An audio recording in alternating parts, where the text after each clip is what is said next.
Hey, everybody. Welcome back to the End in Mind podcast. I'm your host, Caitlin, and I'm really excited to introduce today's guest, Maritza. Thank you so much for being here today. Thanks so much for having me, Caitlin. I'm honored to be here.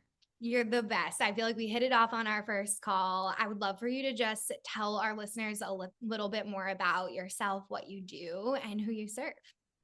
Yeah, so I help business owners with a team to grow their business predictably, is really what I tend to say in my 60-second elevator pitch. And I got to this because I really love business. I have for at least the last decade. And I went to school for business and studied and thought I would do more of like the corporate scene, and then realized I don't know if you were like this, but I would go into a new job and my husband said I would complain about the job for like the first month because I would think, oh my God, this is overwhelming. Like, I don't know how to do anything. And then in like 2 weeks or so, I would know how to do everything and then I would get bored. And I would be bored at work. And then would complain about that. And so I've noticed that as an entrepreneur, we're constantly looking at ways, even when we're not an entrepreneur, in business, how things can improve. And I would do that when I was an employee, and I would say, well, this probably needs to change. And, we need to do this. And I would have these ideas and things that I would want to implement. And so that led me to eventually want to become an entrepreneur myself. And I have done many different things. But I started to help business owners along my own entrepreneurial journey with sales, marketing, operations, all the different things. And I started to learn that I really love helping them because we're really scattered brain and distracted and squirrel syndrome, where like there's this new idea, there's this new thing we can do. And I have learned that I'm really good at helping people get really clear on what it is that they need to work on to actually get to the goals that they want to accomplish in their companies. And so that has been very fulfilling to me, and I love what I do. Yeah, thank you so much for your high overview. I know a lot of what you do is very detail oriented. So sometimes Hmm. it's hard to give us the full scope. I love what you mentioned about entrepreneurs finding issues in like our corporate jobs, or for me, it was in a small business. And my fiance and I were actually just talking about this, where you see such a clear path on ways that you could create efficiency, Hmm. solutions. And when corporate or higher up people that oversee you aren't open to some of that feedback, it's like one of the most daunting situations for an entrepreneur, I feel like, in the work field. Yes, because you want growth. I Yeah. mean, that's internal is you're always looking for how can I grow? It doesn't necessarily always mean I want a bigger title, when you're an employee, or I need a bigger salary, but of course you want those things, but really you're thinking, am I growing as a person and being developed here? Are my skills, am I learning more skills in this company. And my first job was amazing because I learned so many skills, and my supervisor was a mentor to me. I mean, I still speak to him to this day, and I loved working there because of him because I learned so much. It wasn't about the pay. And so I think sometimes, as like you said, even when we are employees, we just want to grow. And that's why I'm untracted or always looking to work with people that are looking to grow their companies, right? It's something that has been kind of the through line, I guess, of my life. Yeah. Oh my gosh, that's great. I really resonate with that. I remember I've talked a lot about this on the show. That's why I'm kind of diving deep into this topic. Driving into work used to feel so scary. I think you and I were talking about this as well on our first call. And I felt so haunted by what to expect, and the same mundane thing over and over and over again, and never Mhm. having any productive conversation in my perspective, because some people don't desire that. And I remember how fascinating that was for me when I really realized that in the workforce. I'm like, wait, you guys don't want to grow. Like, you don't see the solutions. And then it started to make me self reflect like, wow, maybe I have a lot more to offer. And it sounds like that starts to be like what hit you, or maybe even hit a lot of your clients, and why they start to go out on their own. Would you say that that's correct? I agree. You start seeing the skill sets that you have, and not everyone should be an entrepreneur. In fact, most people probably shouldn't be. But I see that yes, we as entrepreneurs we want to grow. And so when you are stuck in a company that is stagnant and not willing to innovate or do anything new, they don't, that's not the culture of the company. Then I mean, I am much happier as an entrepreneur than I was as an employee because you are 100% responsible for your growth. But also as an employee, I think I mentioned this to you when we first spoke. I mean, I'll sometimes wake up, and maybe this is bad or good, I don't know, but sometimes I wake up at 2 in the morning and I just wake up with like a new idea for the business. And, that's never happened to me when I was an employee. It's like this, you're like invigorated to be passionate about what you do, and so life doesn't feel blah anymore. It's definitely difficult. It's very difficult to be an entrepreneur, but I feel like you're much more passionate about life in general. Yeah, like I feel like it's affected positively all the other areas of my life. And it's interesting that you brought up sleep, because I feel like that's an intuitive ping, where you're like, I have this idea, and grab our phones or your notebook if you try to not keep your phone by your bed, which I'm Hmm. definitely guilty of.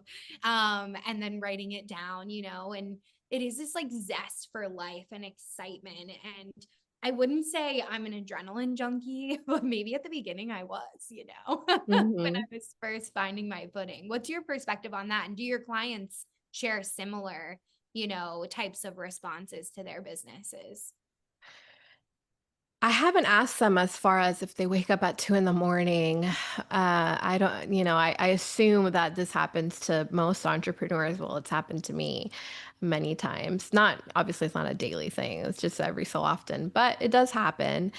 I've seen the conversations I typically have with my clients have a lot more to do around decision making and their team and their people typically, because there comes a point where the first kind of stage of entrepreneurship is when you are a doer, right? You're doing all the things, and totally fine because you have to be a doer to get to a certain stage in business. But then once you start having a team on board, then it's more of how can I be a leader to this team more than the best doer, right? And so I have more conversations about that.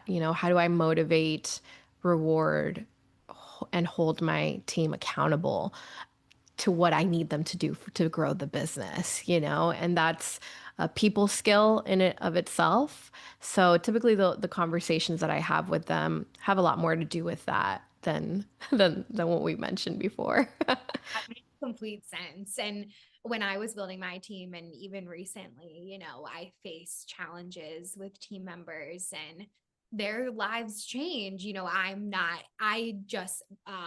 should say, I just 1099 a lot of my clients out. So for the listeners, I will subcontract a lot of my team members. So it's not like I'm offering them full employee benefits and they're getting, enough payment to really create a whole lifestyle to work with my company. That's not where my company is at yet. And I'm not sure that I will ever be there. That's a choice, right? Depending on the business Right. owner, which I'm sure you can help business Mhm. owners decide. What happens when you have a team member, or your client has a team member that completely dries up, like the motivation has just died like in a few weeks? And how do you handle those situations, or how do you help them handle those situations? Do you give a second chance? How long is the lead way? Yeah. I love that question because it all ties back to as leaders, when we have someone on our team, there's one of two types of leaders that I've worked with.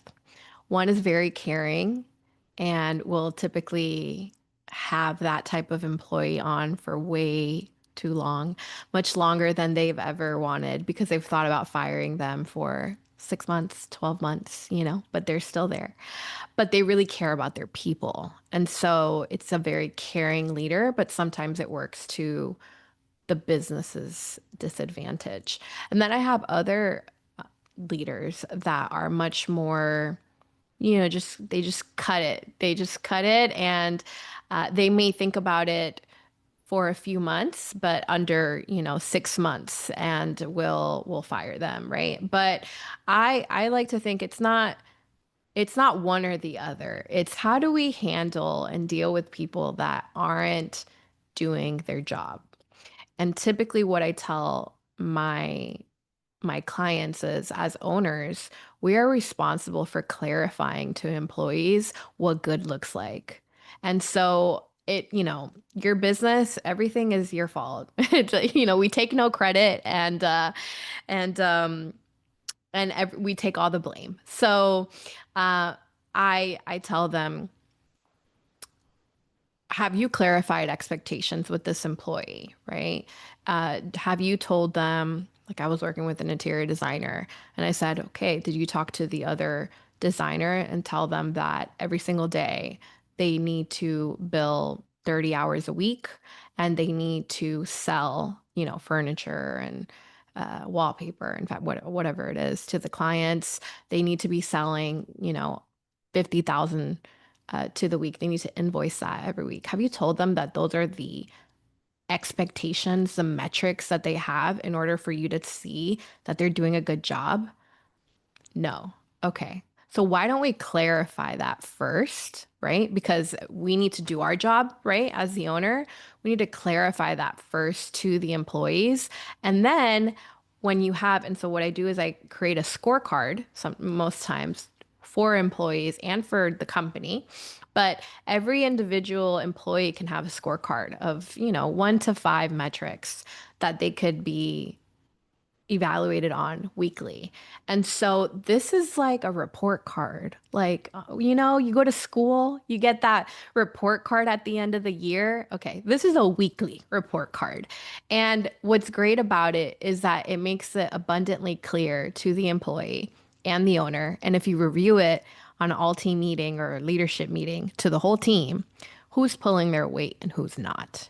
And so when you have done those things and they're not doing it, then that's when you have to have a conversation, right? You have to have a performance review and let them know. And every owner is different. Everybody does it differently, but you have to give people chances because if we haven't clarified what good looks like, we haven't been clear about our expectations, then they're not at fault because we're probably being very ambiguous about how to do their job well. But once you've done that and they're not doing it, then you should have a couple of conversations, right? And document those conversations, right? For your liability, right? For your company, HR. Document those things, what they're going to do different, keep them accountable and check back up on that. And if not, then they're not the right fit for your company, or maybe they're not in the right seat. Maybe they're not good at that specific position. So, That's such a good point. That was a really big lesson for me. I started working with team members and what their skills were and what they weren't so lovingly into. Like if it right, doesn't light them up, right? Why would I right. have them create graphics? But they really love to communicate with people. Let's put them on Mm. the DMs. Yeah. And so that took a long time for me to figure out. Oh, but that's business. That's life, I think, is, what we now know, we think it's common sense. But but when you're starting, there's so many things we don't know about people, about business, about sales, about marketing. There's so you it's, it's very difficult to find someone that knows it all, typically is great at it all. And so it's just identifying, but yeah, identifying people's strengths, their natural skill set, like you said, the graphics, right? So they're really creative, right? So they like making graphics. They like how the color, they'll go all into that. And there are people that absolutely enjoy that. And then there's other people that give me the data. I want to go into the numbers, right? They're more analytical or very people oriented that probably would be great at sales and, communicating and customer service, right? So it's also our job to identify what is this person really good at and do I have them where they should be, right? Where they can excel. Yeah, and how to like adjust them, which I feel like you are such a great person to bring on if any of our listeners are struggling with this. Because when you don't have someone to talk about this with, it can be very intimidating. And I love what you said at the top of this topic of being self-reflective as the business owner. Did I give them the tools? I've made many mistakes over the years. People will ask me, how do you find talent, or how do you find people to work for you?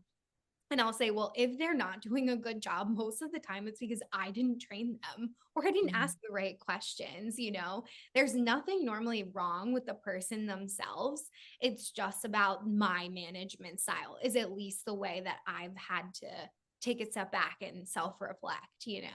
Is that how you help your business owners? It sounds like as well, kind of take that ownership first and then move forward to the next step. Yeah, I definitely do my best to keep them accountable because most business owners, and I'm sure you talk to plenty of them too, it's really easy to blame our team and just say, these people, and but you hired them. So who's in the wrong here, right? Like you chose them, right? And so it's either your responsibility to make them better or to choose better, right? To choose better players in your team. So, yeah, I like to keep them accountable, but at the same time it's a learning curve because when you're learning how to be a leader to a team, a lot of times you think, "Oh, this person should just know how to do this," but sometimes you don't realize, yes, but I'm responsible for, you know, making core values, right? How I want them to act. That's what core values is. How I want them to act and behave in my company. What are the goals of the company? Most people don't even communicate that with their team. So, what are the company goals? How do you, in your position, help us to achieve those company goals? Most people don't know that in most businesses, right? So that's why I make the scorecard and make that clear to everybody, right? How does this person contribute? And having them accountable, having a system of accountability, right? Do you have weekly or monthly or quarterly meetings, with your leadership or with your whole team? It depends on the business, but do you have those things? Do you have that cadence, right? Because if you don't, then there's no structure or system to holding these people accountable. And when you don't hold people accountable, they just do whatever they think or what they want. They're not going to do what you as the leader want, for your business. Yeah, yeah. My biggest kicker with this is when I tell somebody something one time, I expect them to get it. Yeah. And I realize like how crazy that is. It's like I sometimes, like my loving fiance knows that I need to be told something 5 times for it to like really sink in. Like, we're going on vacation on November 12th. Please don't forget it. Most of the time needs to be written down or on the calendar. Hmm. Um, what is your advice for CEOs that kind of feel like, oh, well, I already had the conversation. So why don't they get it? Why aren't they following through? Yeah, studies have been done about this that show you've got to tell someone something 7 to I think 12 times in order for them to have heard it once, right? In a team. So one repetition, which I know drives everyone nuts, but you have to repeat it, and the other thing is repeating what do you want to come to mind to them, right? And so that's why the meetings, that's one of the things I implement if business owners aren't having meetings with their team. because, and also not just a meeting, because we don't just want a meeting to waste time and say we're doing something, we're busy, but we're not really being productive. No, like having a structured meeting of exactly what do we want to get? What's the goal of this meeting? What's the purpose of this meeting? And, we can make it as efficient as possible. We can make this as short as humanly possible if we can. But repeating the right things. So typically it's, okay, what are our, and so when I work with my clients, I say, okay, great. Well, what's our company goal, right? We communicate that in every leadership meeting and say, great, what is the quarterly priority? What are we focused on for this quarter? Right? Everyone on the team should know that. What's the quarterly priority? What are our wins? What are ways that the people in our team, because we always talk about problems and issues. So we might as well have a little section here where we have positive reinforcement and share wins of the team, share wins where people are demonstrating our core values of the company. So it's not just something we wrote in a handbook, but nobody ever remembers. Know that we're, also discussing these are our core values. Wow, you did a great job at showing accountability, let's say, if that was a core value, right? And you did it this way. On Tuesday, right? You made a mistake with a client and then you followed back up and, you know, let them know this was my fault, completely my fault, and now I gave you this to the client, but you owned up to it, right? So you're accountable. Great. That's great. So what you reinforce and what you applaud is really important because that's the behavior that you're telling your team to keep doing, right? Yeah. So my main thing is, yeah, just repetition, but also having a structured cadence to every Monday we meet and we talk about these things and being mindful of what you are repeating, because what you repeat over and over and over again is what your team is going to remember. Yeah, that's such a great point. And thank you for sharing the 7 to 10 times. That will give myself grace and like my team grace.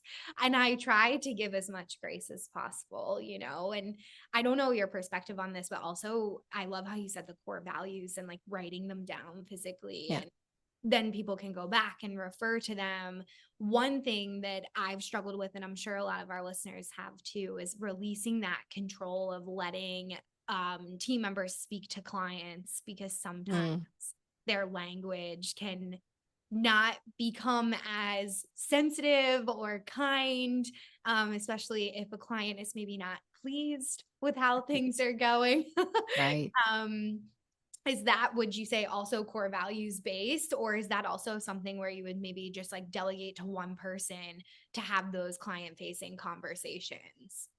Yeah, well, I love this point because another thing I was going to say that just translates beautifully here is yes, core values, but also making processes, procedures for how you should handle something. So, for example, I believe in Ritz-Carlton, they give every employee the ability to, I think, spend like $2,000 or something to correct a mistake for each client.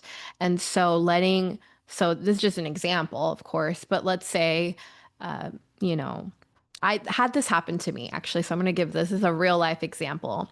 On my honeymoon, we went to a very exclusive Scottsdale resort, and like it was a really nice resort, and the main things to do there were to eat, obviously, to go to the pool and the spa. There was so many spa treatments. So of course I booked a spa thing from the very first day, right? I'm very type A, right? So, and said, So we, yeah, yeah. yeah. So I said, I wanted this day for me and my husband. Great. When I get to the spa, to actually get both our services, they say, "Oh no, we're overbooked." I was livid because it's my honeymoon, right? Normally I probably would have not really cared, but it was my honeymoon, so it's like you have this huge expectation, right? And I'm like, I go back, so we go back and they said, "Well, would you like to maybe do it at another time?" But I think we had something else booked at that time. So I said, "No, I can't, and I don't want to do it separately, right? I want to do it as a couple, right? Like a couple of massage in the same room."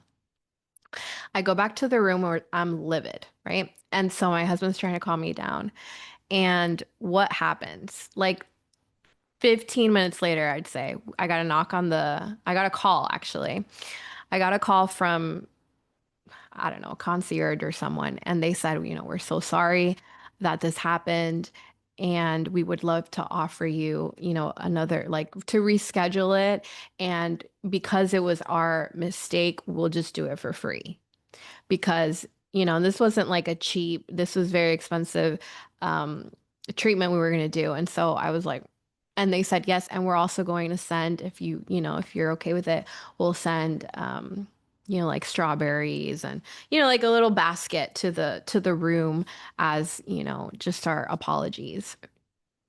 That completely changed my experience, right? Because at first I probably would have gone to my friends and say, you should never stay at this resort because they ruined, right? Like my idea of what this should be, even though the food was great, the views were great, everything was great. It was just that one thing that happened. But because of the way that they handled it, it completely changed me from being uh, probably someone that would have left them probably a 1 or 2 star rating if I was like that upset at the moment, right? Of my heat, of my anger, to someone that now I would say, yes, you probably should go to that resort and I would recommend it. So but I'm sure it didn't take that long, right? It took maybe 15 minutes from the moment that we went to the spa, then I got to my room and I was upset and I was talking to my husband and they called the room. So they have a process. I could tell, And so it's it's what is the process? So it's as the owner thinking, or as, depending on what team size you have. But yeah, as typically as the owner for or at a smaller scale, how do I handle, what would I do? What am I willing to do to make my customer that's upset into a happy customer? How can I do that? And there's a way to wow a customer. And so it's like not just maybe giving that month for free or something, right? But doing something even extra on top of that because not only did they give me that service completely for free, yes, they rescheduled it, which was fine. We were able to fit it in within the time we were there. But also like sending something to the room, and it was personalized to like our last name, right? So it was a different experience. So it's thinking about those things ahead of time and at that point the employee just has to really follow right what you like the process that you've laid out. So I think if you have a process for something like that and how to handle things, it makes the quality of our service as business owners you know outstanding compared to others that haven't thought about that. Thank you so much for sharing that. I actually think a lot of listeners will, and myself, will take away that client experience and implement it, in the future. And it's always interesting because people will be like, I don't want to give a free month or I don't want to comp this situation. And it's like, why not? This is Mhm. the long game, for a client. And if you can't do that, like maybe if you're not in a financial position to do it, at the very least, send a gift or go above and beyond, right, in the service and show up, Yes. like be there. Actually, Yes. recently I had a situation, you may resonate with this, with a team member, and she's been with me for a very long time. She's amazing. I love her. But her life changed overnight, and this happens, and she was not able to allocate the time that she usually does for a client of the caliber that she was the account managing. And we kind of had some back and forth, and I was like, foreshadowing. Maybe this isn't going to be what it was before. And like mental noted it. Then I continued to check in with the client. And I think that this is a really big thing that service providers don't do. Like when we start to outsource, we just think, oh, they'll handle it. We trust them. I continued to check in. They weren't wowed by the situation. I'm like, okay, red flag. Because our service is normally the complete opposite of that with our clients. Like our clients stay with us for years and years to come. So I was like, okay, noted. And then the past few days, I actually went out of my way to go and take more content for them, put in more client FaceTime, receive exactly what they were saying. And I actually took the account back entirely. This team member Mhm. said she doesn't have the time to do it. I said, we're on the same page. Much love. We will connect in the future. And now it's mine, Right. because it's my baby. Yeah. And sometimes that needs to happen, like for the client to be, at least in my industry, for the client to feel heard, understood, seen by the situation. And even this conversation, I'm like, I'm going to send them a gift after Yeah. this call because why Yeah. not? Like it can't hurt anything, right? Yeah, because most people think that business is about getting new clients every month. But if you're in the business of keeping and retaining your clients, it's actually a lot easier because you're not starting at zero every month, right? And it also helps you build a much stronger reputation because when you do a great job for clients for a very long time, they're gonna refer you, right? Like they're gonna, and if you ask for the referral and you've done a great job for them, then hey, do you know anyone? We're looking to take on a couple more accounts, and if they love how you do your service, they'll refer you. And so it comes more not from more and more on spending on marketing, but it's just doing a good quality service. I mean, it's not rocket science. So Yeah. I love what you shared though, because a lot of people like to abdicate instead of delegate, but you delegated it, right? You check up on it to make sure they're still doing a good job. And you always have that little gut feeling when you're the owner. You do. You always know. And like for the listeners, if you're early on in outsourcing, trust your gut. I should have taken this account back 2 months before. I actually even said that to the business owner. I'm a transparent person, right? Yeah. Like when it comes to marketing, it is so taboo and everybody's like whispering. That's not Meraki. Like we're just like, we messed up. We love you. We will go above and beyond and fix this. At the Yeah. end all be all, we will make it work, you know? Right. So thank you so much for like receiving that and having us rift on that story a little bit. Can Of you tell course. us a little bit more about your clients and if any of our listeners may be a good fit or if they could potentially, send people your way and how they can get in touch with you, of course. Yeah, of course. So my clients are owners, business owners, but they are also operators. So they're in the day to day in their business. They have a team, but they may not fully trust their team, I've seen. And sometimes they feel like a chicken with their head cut off, right? They're just running, running, running, going, going, going, putting out all the fires, but they feel very inefficient with their time. Sometimes they may start their day and write a couple to-dos, and then at the end of their day realize they didn't get done what they said they wanted to because they were in the day-to-day, right? And so I help them to get really clear and focused. They all want to grow. They're all high performers. They all do, they're great. I love my clients because they're very driven and they get a ton of stuff done. They have a ton of high capacity. However, they've come to the point where their business is successful and that, I mean, typically they're doing around 700,000 in revenue at least, with the people I work with up to 5 million revenue usually. So they're typically in that scale when we start. And but they feel very unclear. How do I get to the next level? How do I grow this business?